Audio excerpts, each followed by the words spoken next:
Manners are actually like the shadow of the virtues we have or we have not.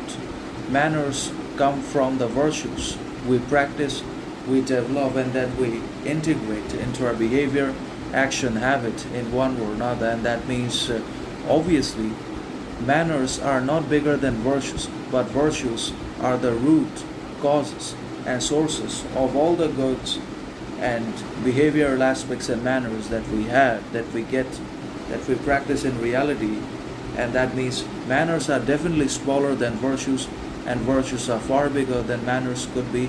But it is the manners character that makes a fundamentally big difference in reality, because kindness costs nothing, but it buys everything.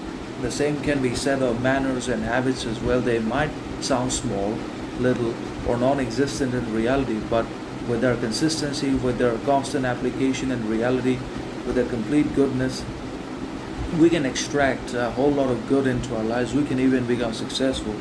We can become meritorious, admirable, respectable, because of very good manners and morals that come from our core, that come from our essence, that come from our psyche in one or another. And that is what we ultimately have to try to understand and realize, that manners may not be everything, but they still are everything. And manners are the shadows of virtues. They are the shadows of the virtues we have developed, cultivated, and practiced, or we haven't.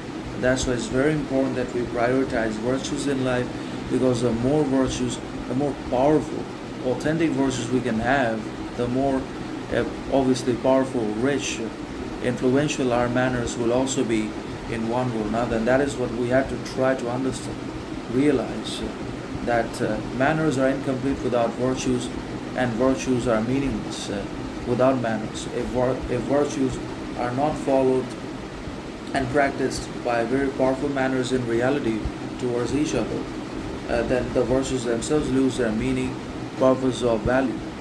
And if the manners are not followed by virtues, then it